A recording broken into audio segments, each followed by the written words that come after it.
Welcome to Inside the Chamber. I'm Adam Russo, Board Chair of the Naperville Area Chamber of Commerce. We have a special show for you today.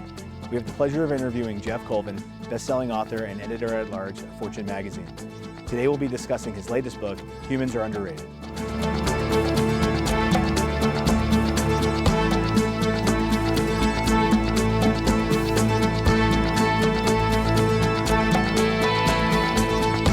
Thank you, Geoff, for being here today. My pleasure. I'd like to get started by just asking, what's your interest in economics? Why get involved in the first place?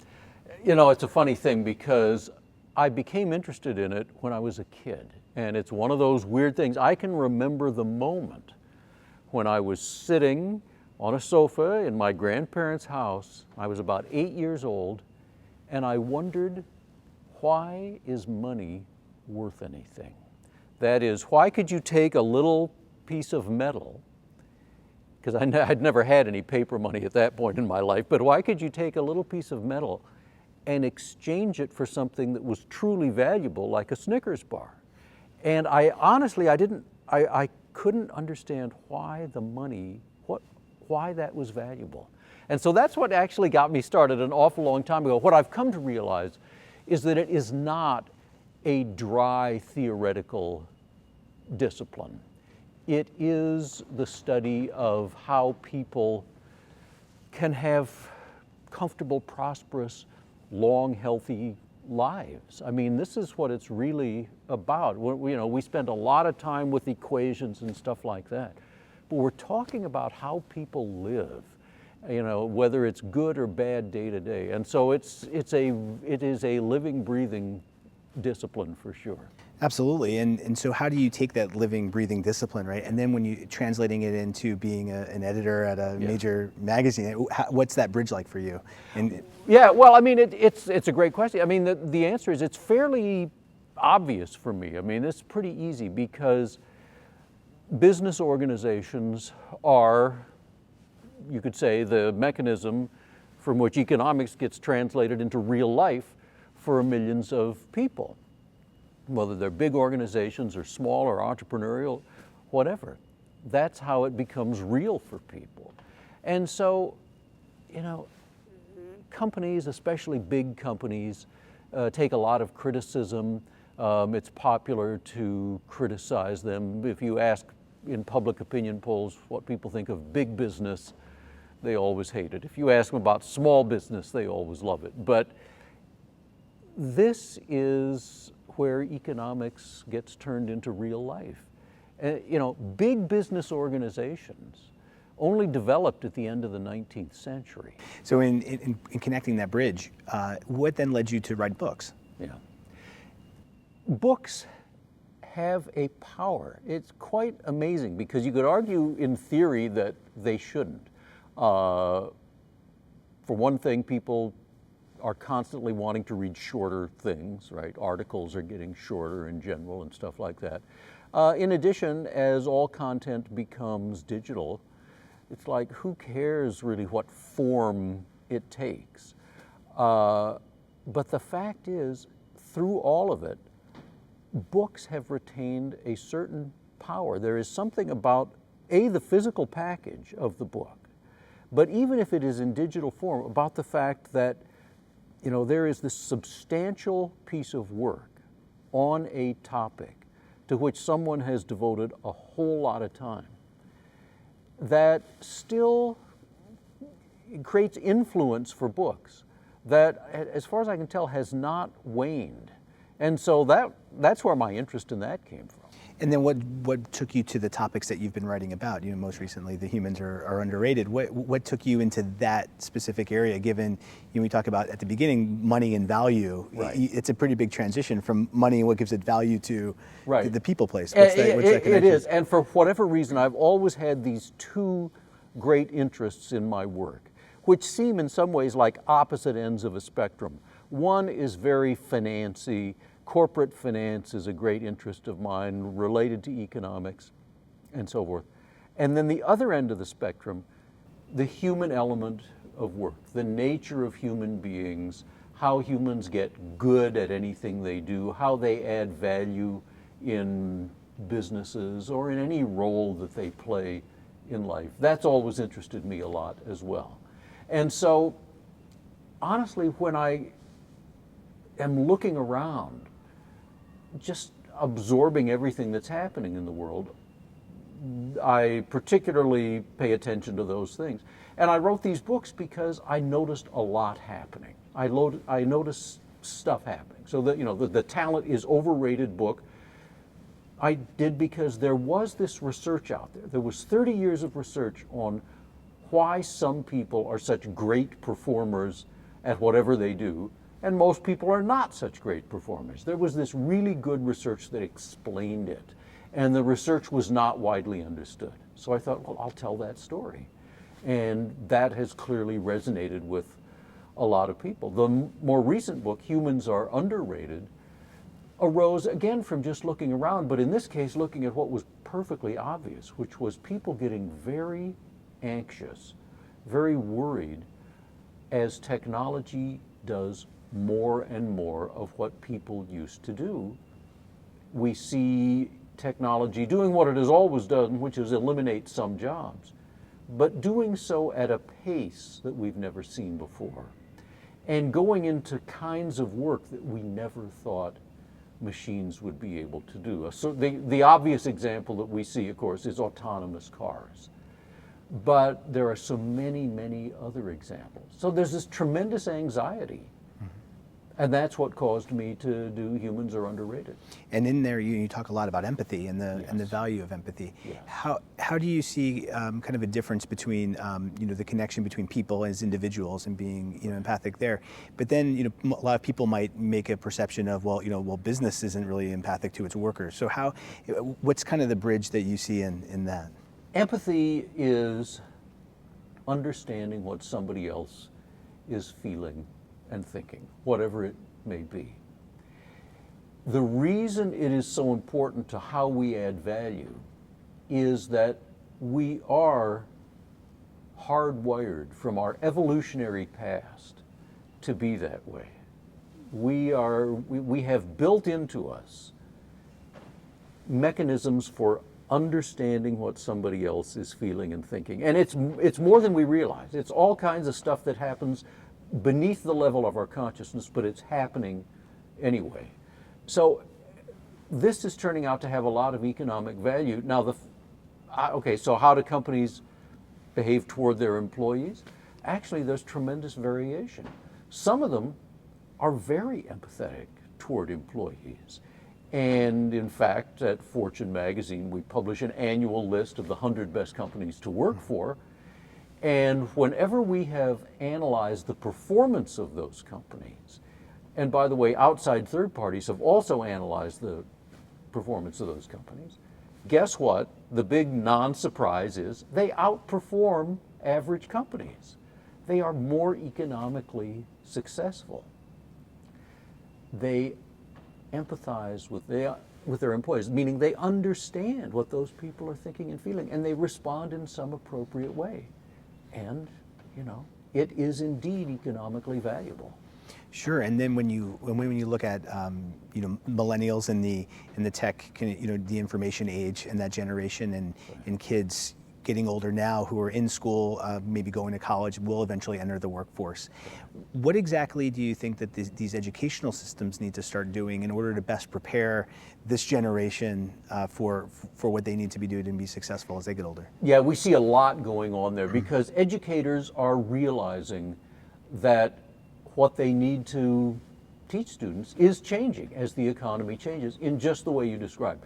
Some of them are realizing that it is now part of their job to teach students at every level these deep human skills of interaction, empathy being the foundation of all the others, but the deep skills of human interaction. And so we see programs, as I say, at every level. At the kindergarten and very early primary level, there are programs that are now being spread around the U.S. and other countries.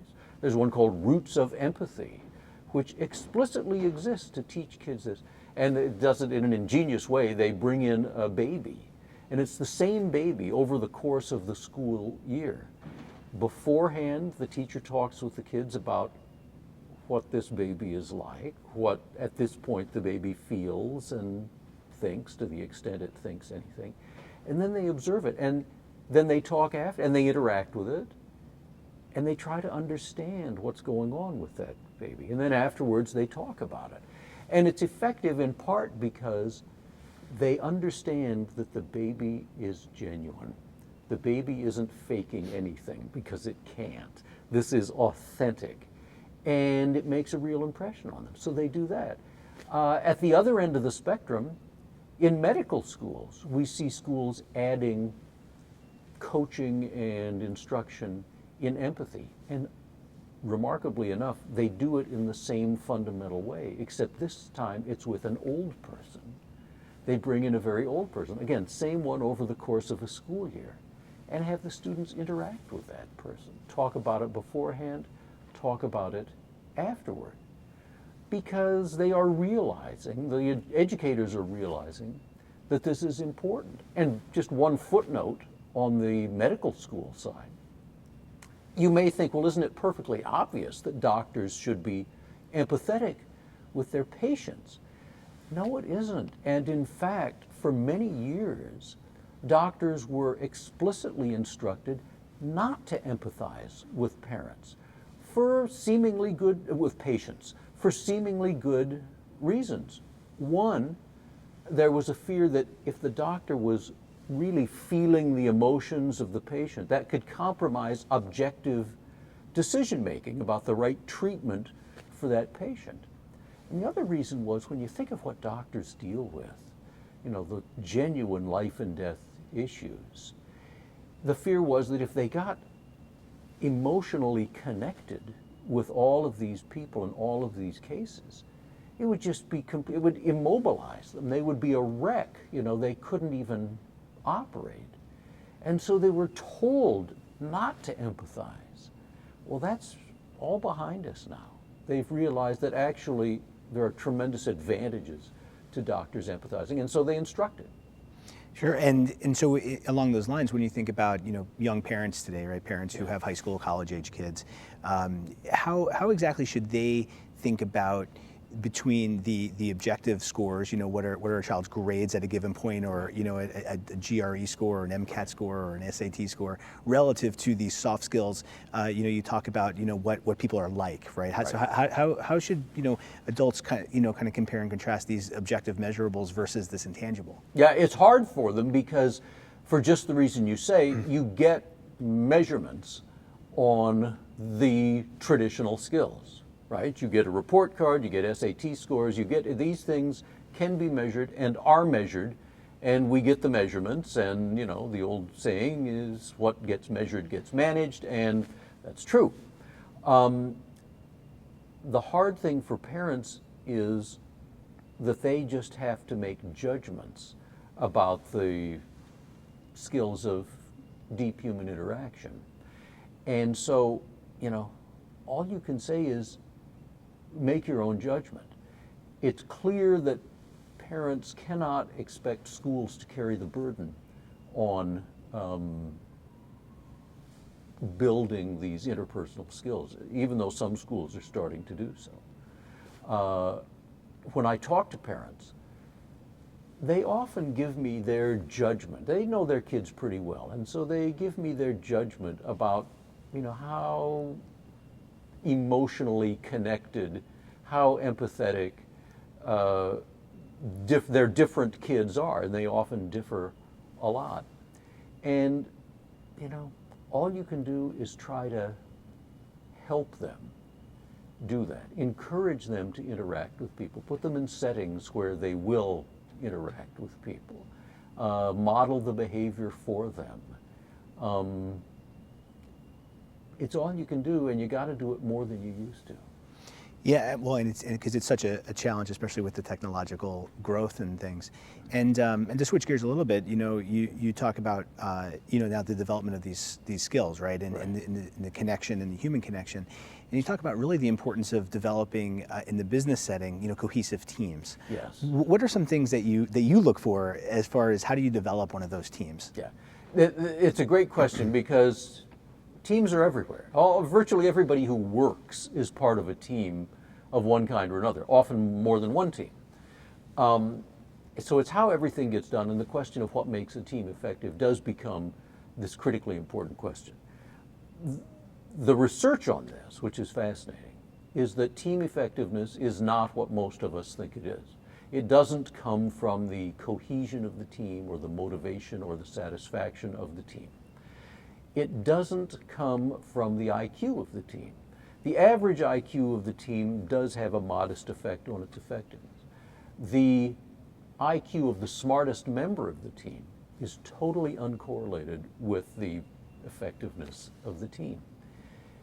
It is mostly about the social sensitivity of the team members. The average level of social sensitivity on the team is the best indicator by far of whether that team's going to be effective.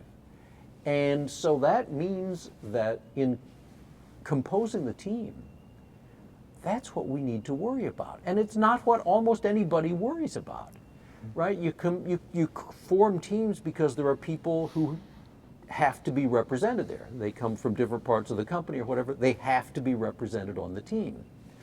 Well, that is important, and we can't avoid that to some extent. But the critical factor in composing the team is going to be the social sensitivity, meaning, is this somebody who can read other people, who is interested in reading other people, who will not dominate the conversations of the meetings, but rather will make sure everybody gets their say, is encouraged to put ideas on the table, and can tell if somebody has an idea but isn't speaking up, and then will encourage that people to do so. It's those little things that turn out to be most important by far in team effectiveness. So what we've got to do is compose our teams on that basis. Really think about and by the way, these things like social sensitivity, they can be measured. We just don't measure them most of the time. But there are tests that are available that are not complicated or long or difficult that can help give you an idea. You just have to start doing it. So when you talk about, you were talking earlier about, when Fortune magazine has the top 100 companies to work for, and inevitably they outperform, these companies because of their empathy toward clients. And you talk about the productivity of teams and how much more effective they can be when everyone's cohesive. Right. Why don't more people do it? Yeah. It's kind of the obvious question, right? You can see this. Why don't more people do it? My observation, just based on years of looking at organizations, is that incentives have a lot to do with it. An awful lot of people direct themselves during the workday by choosing what is not going to get them in trouble with their boss, right? Yeah. It's pretty fundamental. I don't want to get in trouble with my boss for doing this. I want to do what my organization rewards, explicitly or implicitly. And if it isn't all this stuff we're talking about, if it isn't being empathetic with other employees, then, maybe it just doesn't make any sense for me to do that. I'm just taking a chance, right? If it isn't, putting teams together in an untraditional way, because it'll be more effective, then I'm just going to get in trouble, right? It's sad, but it really has to do with the explicit and implicit motivations in the company. And honestly, that has a lot to do with culture, the culture of the organization. I can remember when CEOs didn't even want to talk about corporate culture because it was soft and squishy, and you couldn't measure it and stuff.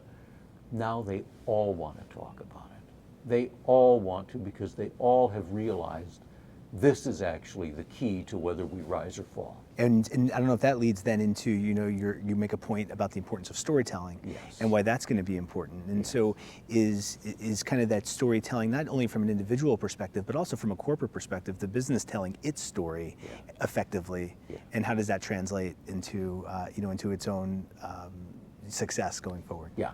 This is such a fundamental concept, and many organizations struggle with it. First of all, within the company, storytelling is incredibly valuable because we realize that we have to reach people, even people who are employees. In theory, we can tell them what to do.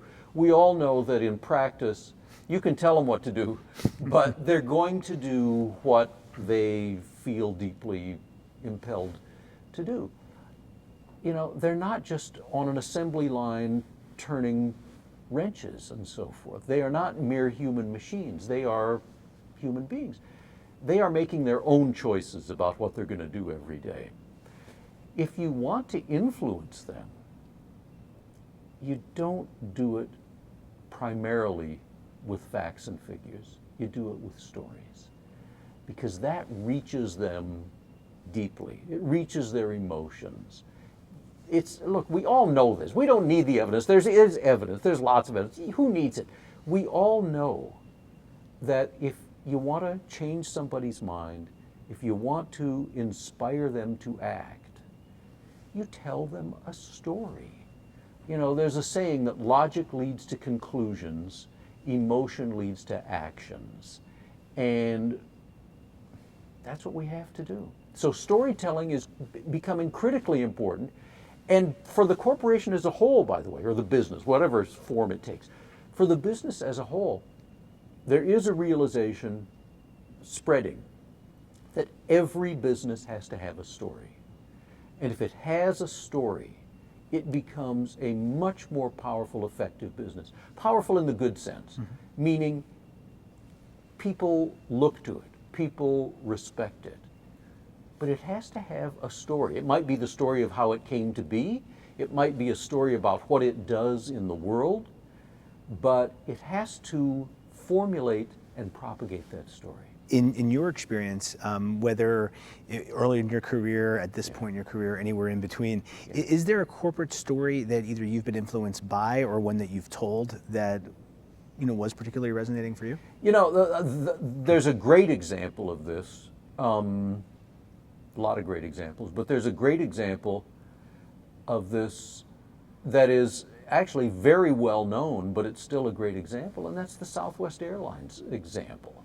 In giving talks, I often hesitate to use Southwest Airlines examples simply because they're used so often. It is such a great example of so many good things.